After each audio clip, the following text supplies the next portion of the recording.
So next on our list is the activity detailed info component. So let's head back to VS Code. And inside our activity detailed info, once again, I provided a snippet for this because there's not much to learn by typing out a whole bunch of JSX. And what we want for this is S_9.7.1. And let's just bring in what we need for this. And once again, now that I'm aware that this exists, I'm going to add all the missing imports. And that's brought all of the semantic UI React components. And let's go and take a look at how this is looking. And we can see we've got 3 individual segments along with some icons that are going to display the activity description, the date, and the venue and the city.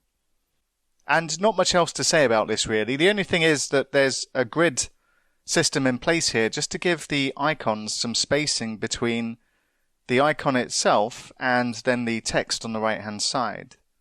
And all we need to do then is just bring in our activity from our activity details component. So let's pass that down and we'll say activity equals activity.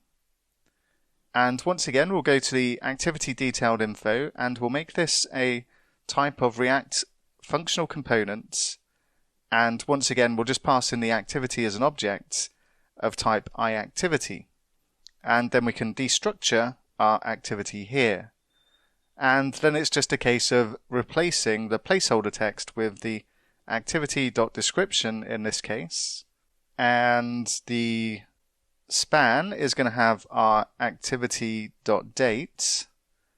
And the venue will replace for activity.venue, and same for the city as well. So we'll say activity.city. And if we go take a look, then now we've got our activity properties being displayed in here as well. Cool. So next we're going to take a look at our activity detail chats, and we'll take a look at that next.